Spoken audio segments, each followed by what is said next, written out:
From David Zwirner, this is Dialogues, a podcast about artists and the way they think.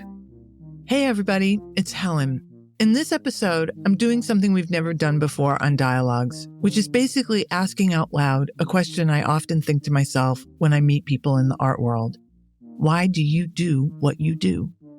It's something we all wonder about those we admire, but often never get the chance to ask. So today, I'm thrilled to ask a couple of different folks who each bring a little bit of magic to what they do. The book designer, gallerist, and publisher of Karma Books, Brendan Dugan, the art critic and a member of the cult band Le Tigre and owner of the Seagull Salon, Johanna Fateman, and the curator and founder of 52 Walker, Ebony L. Haynes. Here we go. First up is the writer Johanna Fateman. I've been following her writing in The New Yorker, where she writes pithy reviews of exhibitions, as well as her longer reviews on the online publication 4 Columns. Here she is. Could you self-introduce? How do you like to self-identify, Johanna? I'm Johanna Fateman, she, her pronouns. I am a writer and an art critic and a musician, and I own a hair salon with my best friend in New York City.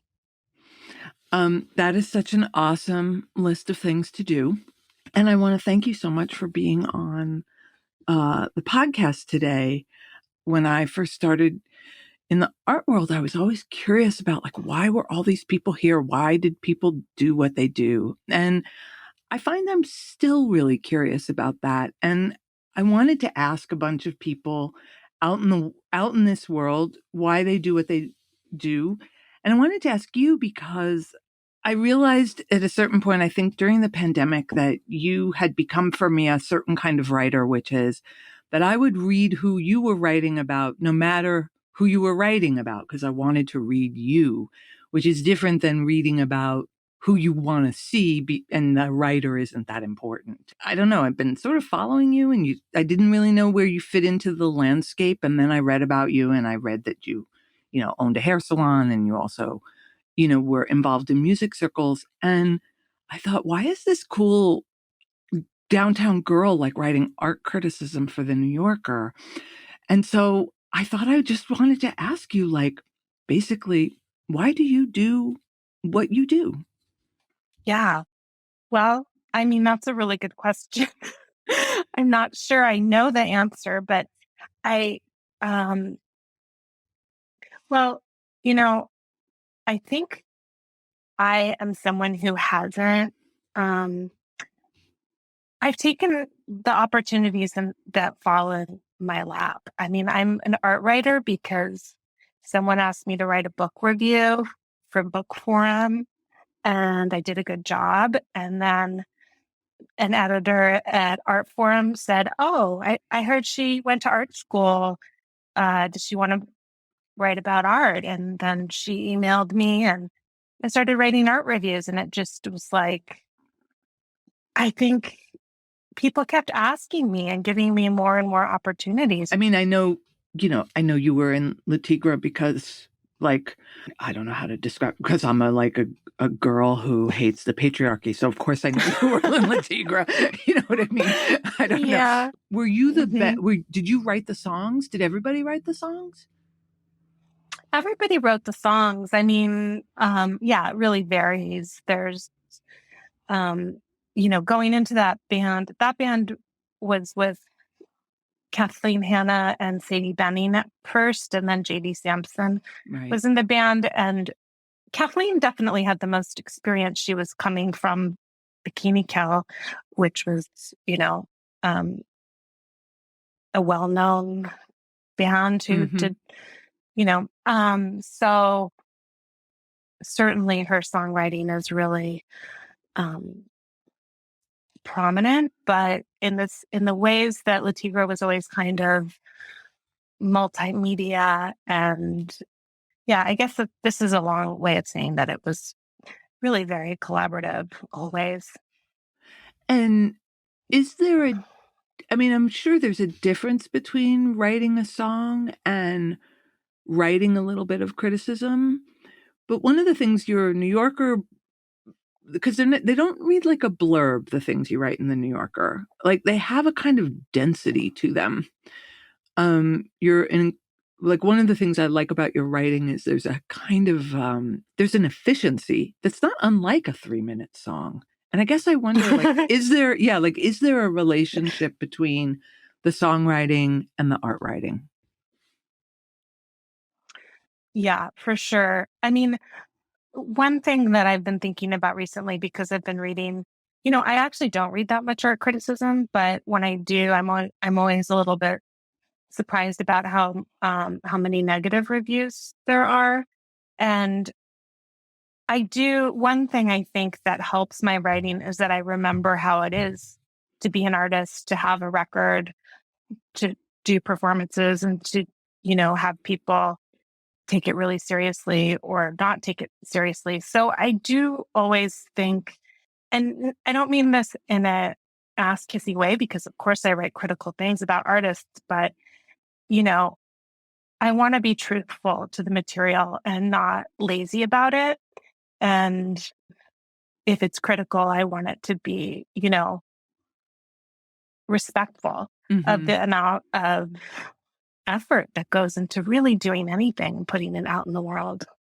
But that's not really your question. The formal parallels are, yeah, efficiency, structure, and I guess the defining thing about a pop song is the hook. Right. So an interest in audience and drawing people in. And I mean, I think that's a really hard thing about being an art writer. I mean, even hearing you say that you read it all, read all the New Yorker pieces. I mean, it's great to hear that because I really feel like I'm throwing this stuff into the void sometimes. Oh, without Um, question. One of the things that I hear sort of threading everything you've been saying together, and I'm going to say it to you to see if it resonates with you, if it feels right to you, is there's something in you there's the fan, right? There's like the mhm. friendship, the knowing what it feels like to get a bad review, performing in a Yeah. band, knowing what a fan is, like really knowing what a fan is more than Mhm. most other people.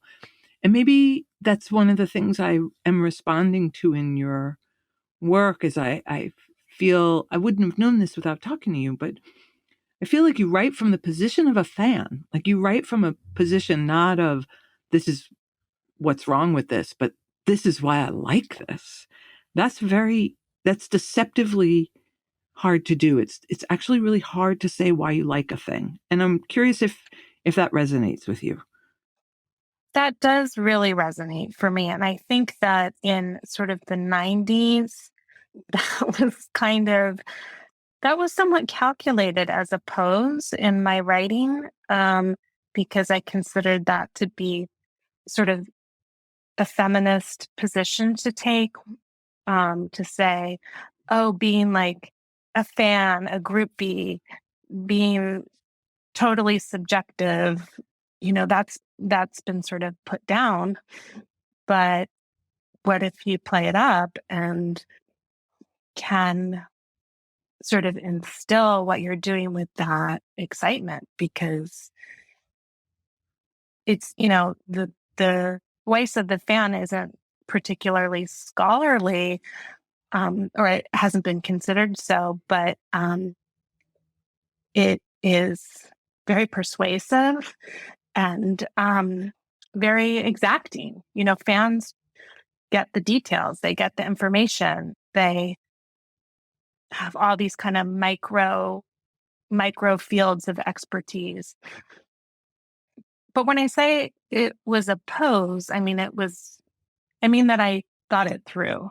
But obviously it was something that came naturally to me or that was, felt right in terms of my writing. Right. That's fascinating to me. First off, I love the way you talk about fans because they really do know the details of a thing. Like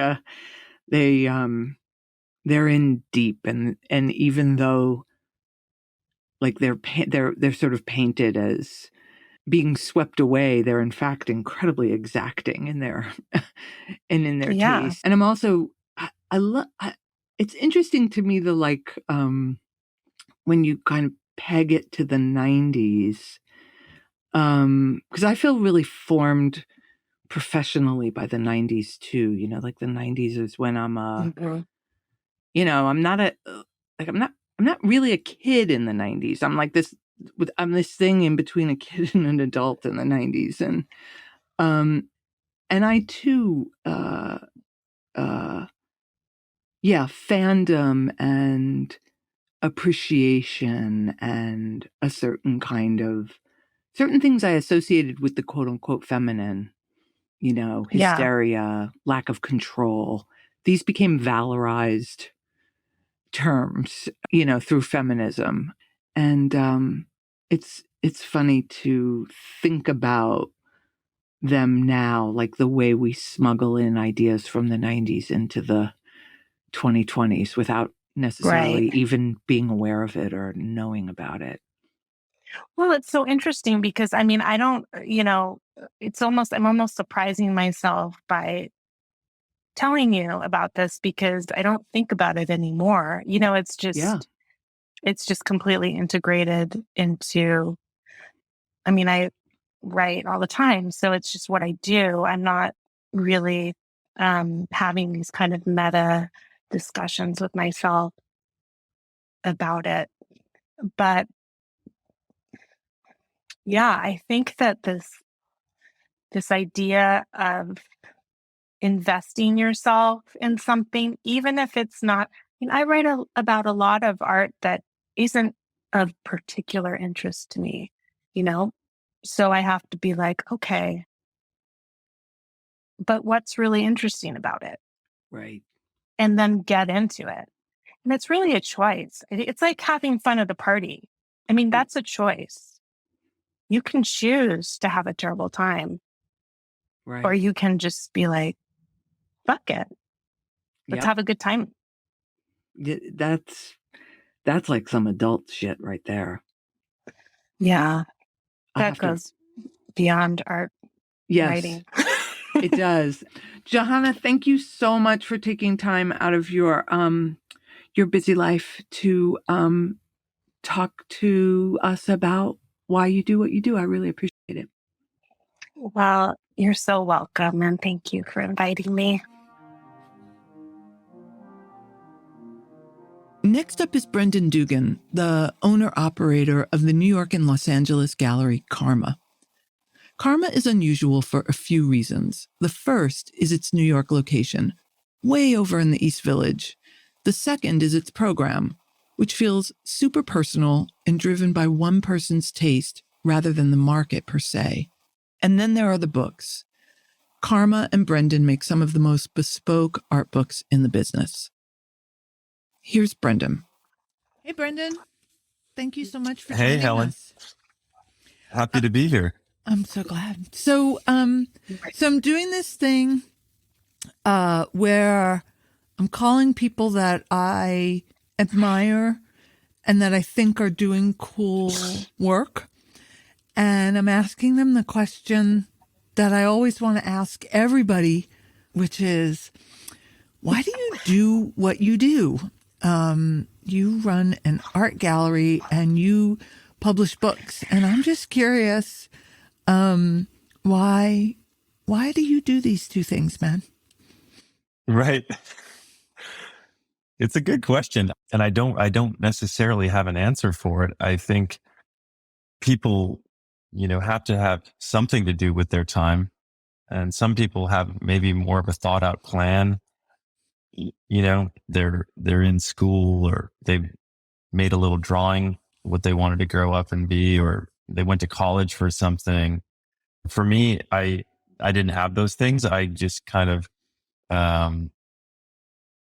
stumbled into it, through, basically through design and graphic design, and starting to work with artists and making books and started learning about art through that, and just got really obsessed with that experience of working with artists. And every project, every project, every book, every poster, became this moment to learn about art, to learn about artists, to put connections together. And so it was this really natural process. And even for me, the design process, working with artists and galleries and institutions on different projects, that was a great learning process. Being a collaborator, and it always kind of felt like being the hands of an artist was really exciting. And, coming from a more commercial, background in graphic design, it was so fantastic to have an artist be your client. Obviously, it was a job. I was working and helping artists, but it was also for me, not I wasn't planning it, but it turned into, this incredible way to learn about art.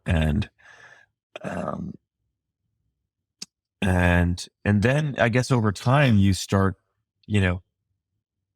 figuring out what types of art are interesting to you. Um, and yeah, and then you just get these great opportunities to work with different people. And so, yeah, the publishing is, how I started, and it still is a big part of what, I spend my time on and think about. And, but obviously it's just a piece of what, you do having a gallery.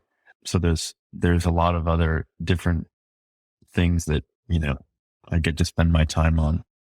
So why do you make the books? One of the cool things that I've found is if you're making a publication, if you're making an artist book, you have to really figure out what your intention is, whether you're a writer or you're an artist or a publisher. And it kind of forces you to really hone in on what you want to say.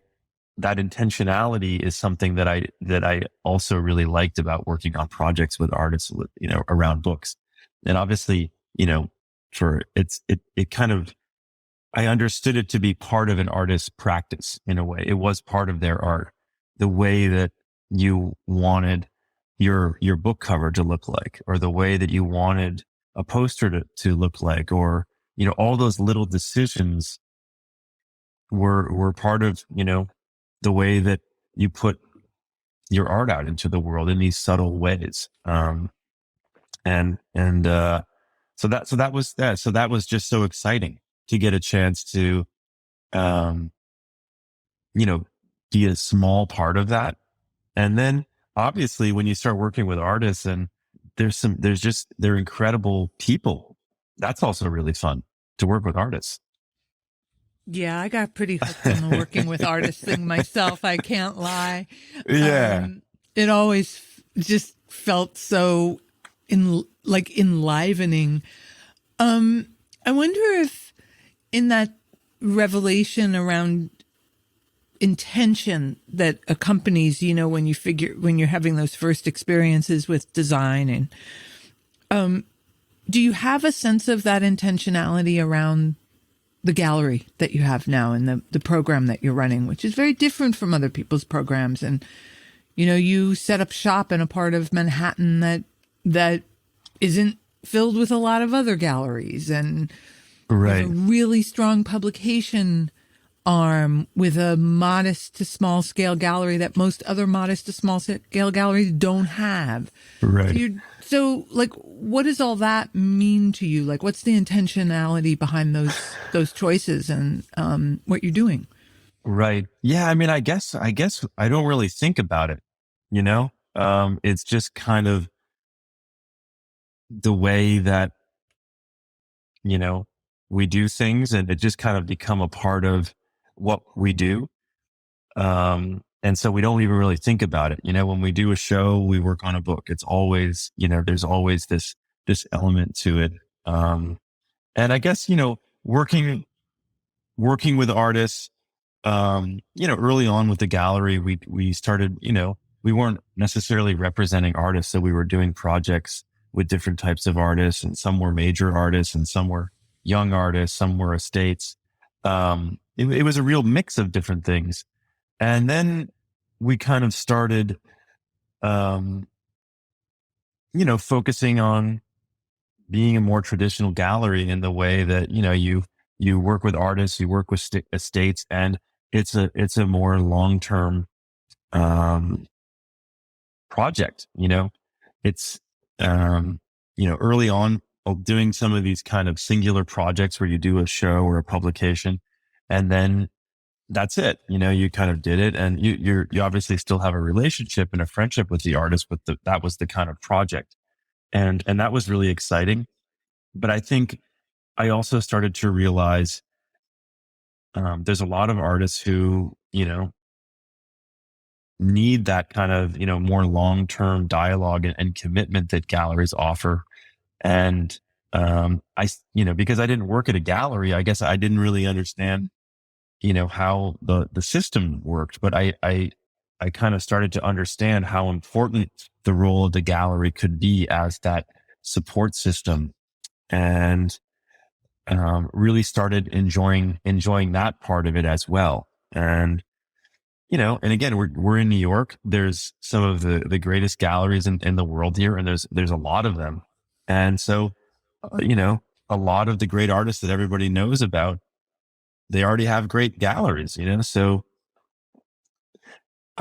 you have to go and find artists that are, no one knows about, or everybody knows about, but don't think are relevant anymore, but I think, are interesting. And so you just kind of start finding, different artists that people haven't been considering for whatever reason. And I feel very honored, full disclosure to our listeners. Brendan, you've published several essays of mine in books that I cherish because they're so gorgeous. But every time they show up, I think to myself, what is going on with this guy making these beautiful bespoke books? Like, why is he doing this? Yeah, I guess, it kind of just turned into an obsession in a way. But yeah, something about that object, is very satisfying to me. It's a way of, kind of putting information together in a system that it feels organized, and maybe it's also part of, started out as a way for me to kind of process or understand, what is happening, or how to make an exhibition, or how to wrap my head around what an artist is doing, or how the work has evolved or changed. And hopefully that's what the books can also do for people that are looking at them. But oftentimes, a lot of artists, they've never had anything written about them. Mm-hmm. Like literally, they've never had a book, or they've never had anyone write an essay, or really consider their work in, a really significant way. And so that's pretty exciting too, because that just starts taking the object and not just making it an image, and it starts putting all of this, psychological and conceptual and personal and art historical ideas onto these objects. And it really can start changing the way that people think about, an artist or what they're doing. Right. And, that's one of the cool things about your writing that I'm always so blown away with, is that the way that you look at the work is so creative. You just come up with these things that I could have never had expected before. And that's amazing to get a chance to be a part of that, process, and kind of see it just kind of come from nothing. And then all of a sudden there's all these ideas. So, well, I think it's your openness, the fact that you still love working with artists and making books, like that shines through every aspect of what you're doing. And I think one perhaps may need no other motivation than to pursue something purely because one loves it. Yeah. Yeah. And I think, and then also, how cool is it when, you know, you see an artist that you're really interested in and people don't know about it or haven't seen it, and you work with them on an exhibition and you put it out there in the world, and then other people who are interesting also come back and say, wow, this is a really interesting artist. I really like that too. And that's also really fun. Thank you, Brendan, so much for coming on the podcast today. I really appreciate it. Thank you, Helen. Great to talk. Last but not least is Ebony L. Haynes, the director of a new space in Tribeca called 52 Walker, a gallery that opened in September 2021. Ebony came out of the gate with a proposition that 52 Walker would be a commercial gallery that operated like a Kunsthalle. So a slower pace, an investment in research, artistic experimentation, and book publishing. Ebony, I'm so glad to have you on the line, to have you on the podcast. I wonder if you wouldn't mind just identifying yourself. How do you like to self-identify? Sure. My name is Ebony L. Haynes, and I am a curator and director at 52 Walker in Davids Warner. That's so great. Do you mind if I ask you what the L stands for? No, I don't mind at all. It's funny. I used to mind when I was younger. I didn't talk about it was some form of rebellion. I don't even know why I refused to share my middle name when I was a kid, but my middle name is Lorraine, which is my maternal grandmother's name. And an interesting fact, no one's ever asked me this before, but I added the L to my official name when I moved to New York, because there are about 33 other Ebony Hayneses that spell their name the same way. Mm-hmm. And when I first moved here, one of them actually worked in a museum. I believe it was somewhere in Milwaukee. But she had the exact same name as I did. And I was like, I need something else. So I added the L. That's wonderful. First off, I love the name Lorraine, and I don't have a middle name. I have actually a double name that very few people use, but the second half of it is my paternal grandmother's name. I'm always interested in those initials. Are often us carrying someone special with us along for this ride that we're on. Absolutely. Yeah. So one of the reasons I'm doing this is people who know me know I really love magazine culture. And so I always have loved like the surveys in magazines and the questions and the questionnaires. And one of the things that I always want to ask people, but feel is rude to ask them in person, is why do you do what you do? You struck out with 52 Walker with a very different kind of program. You, as I understand it, 52 Walker is kind of like a cross between a Kunsthalle and a commercial gallery. This is a novel idea. And I wanted to hear from you about what it was that got you to do that and why you wanted to do it. Why do you do, Ebony L. Haynes, what you do? The quick answer is I feel very fortunate to be doing what I love. I do what I do because I love it. I don't think everyone is able to say that. So I do recognize kind of how fortunate I feel to do that. I can't say that about every job I've ever had. I'm still sort of excitedly working and towards and chipping away at what this new sort of model looks like, which makes me, continue, carries on this excitement for me and interest and engagement with my own program in the space. And things continue to unfold every show, every time we announce a full year of programming. So it's exciting. I do what I do because it's exciting and I really love it. What were some of your first encounters with art or culture that set you on this path? Um, I recently answered a question of one of the first things I remember seeing uh, that really left an impression. And it left a very strong impression. And I'm not really able to verbalize what I was feeling at the time or why. It was quite early in my, what I would consider art education.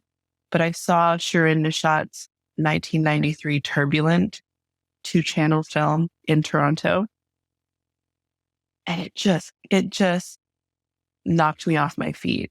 I remember going back multiple times,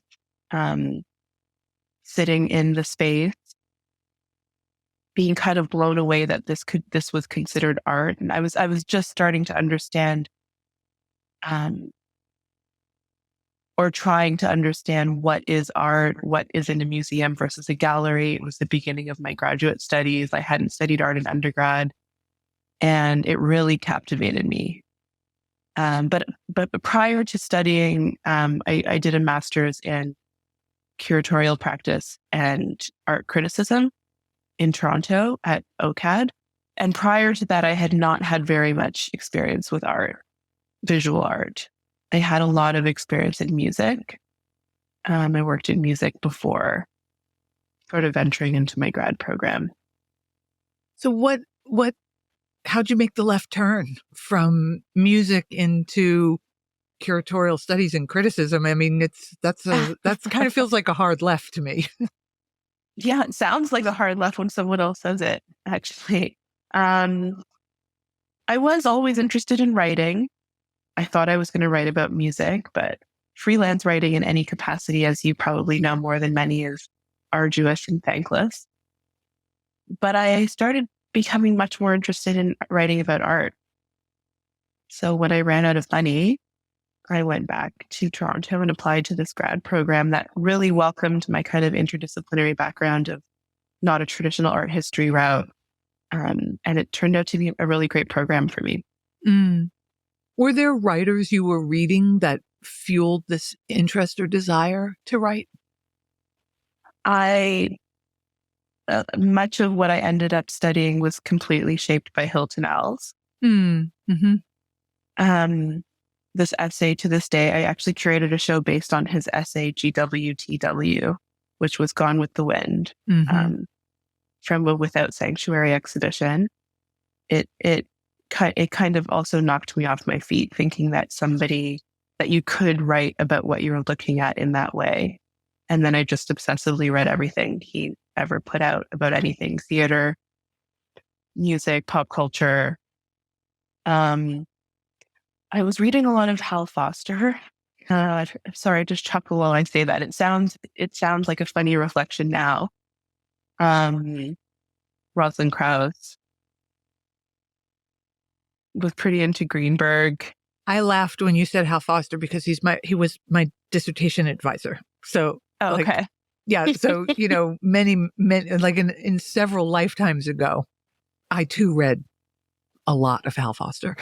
And he shaped the way I think, much the way you're describing Hilton shaping the way you think. Like Hal really gave me a sense of what was possible in criticism. It's exciting when you meet writers like that, or you encounter writing like that. I was really interested in the kind of interdisciplinary writer. One of my favorites was Lisa Jones. Started reading Kelly Jones too, but I really loved the writer who I felt was speaking to me, was coming from a place that didn't feel like a traditional background of art, but was speaking to a wide breadth of things like music and culture and visual culture more in general. Lisa Jones is a huge favorite of mine. Greg Tate. I'd love to just give a little shout out now to Tate. His passing created a hole in my sense of what's possible that, that very few people. Yeah.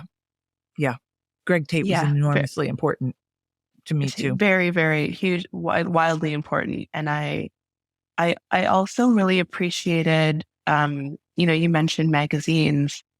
I was a huge avid magazine, just gobbled them up. I had subscriptions to every magazine under the sun. And I actually have modeled our book here at 52 Walker, which is a series called Clarion, off of some of my favorite magazines. Oh, really? So instead of a traditional, what would be considered a curatorial essay, I call it a curator's note, like an editor's note, which for some of my Nice. favorite magazines was the best start of the issue, right? What is the editor going to say on this one page?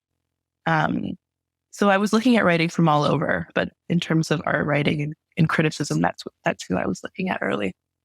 You know, hearing of your interest in writing and magazines, and then that you come out of the music world, so you don't come up, through the kind of art historical ranks. You're the first year at 52 Walker. I kind of understand the program a little bit more. You chose artists who had interdisciplinarity kind of as a part of their natural practice, so to speak. And I wonder if you could talk a little bit do you know what you're drawn to? Do you have a sense of your own editorial, quote unquote, or curatorial taste? Today? Well, if you don't today, but you did yesterday, I'll allow it. Yeah. I mean, it's definitely it feels ever evolving, but I suppose if it was something that I had been tracking for the last, 15 years, there would be a through line of sorts. But that's such an interesting question. When I see something I like, I know it. That's sort of the distinguishing factor between everything. There's and all of the shows at 52 Walker so far and that have just been announced and will be announced in 2024 meet that criteria.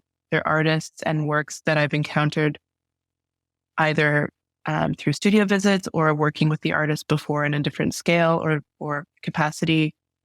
And I just sort of know there's just something about the work that I really feel excited about and excited to share as a curator. Why I've embraced interdisciplinary backgrounds because of my own, right? I felt much more comfortable in a studio visit in my earlier days, for example, when there was a lot of AV and tech. Oh, we were talking about film and sound, and I come from a really heavy sound background. Like I've worked in recording studios and settings and radio. And so I think I started picking up on things I just personally was interested in or had an experience with.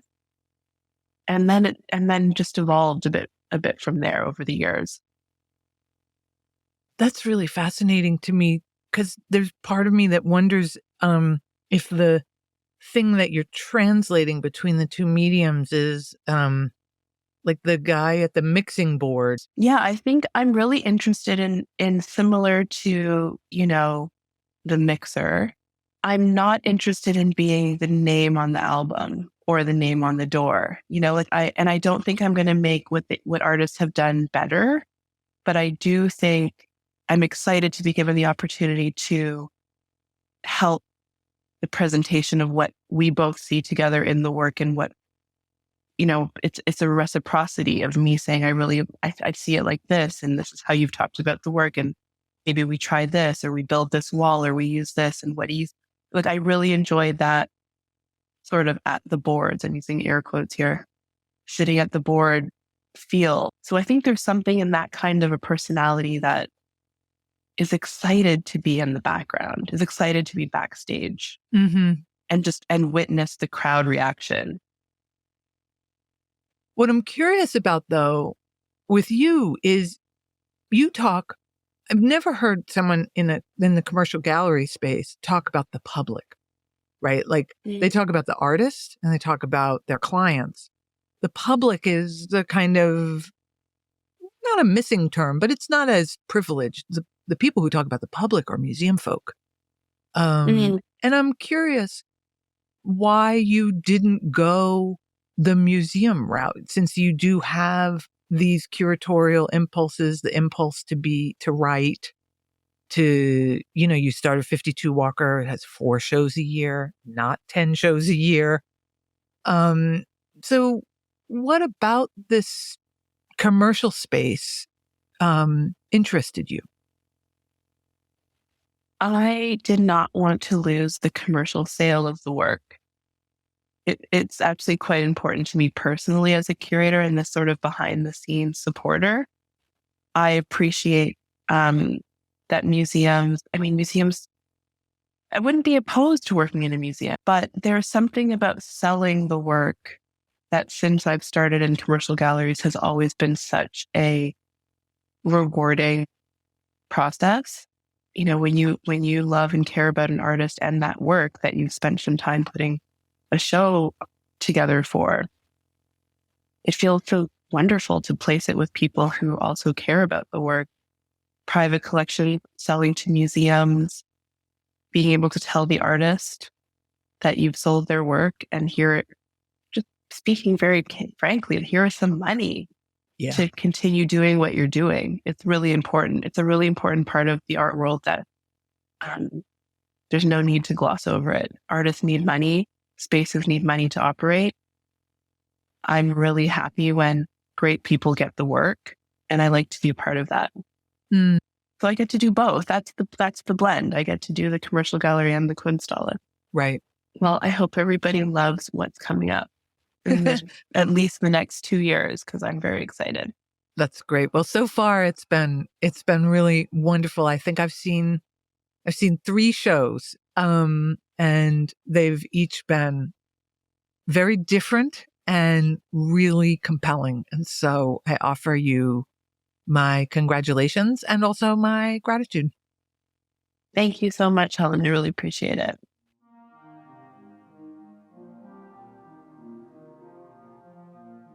Dialogues is produced by David Zwerner. If you like this episode, please follow, rate, and review us on Apple, Spotify, or wherever you listen. It really does help the show. Thanks so much for tuning in. I hope you join us here next time.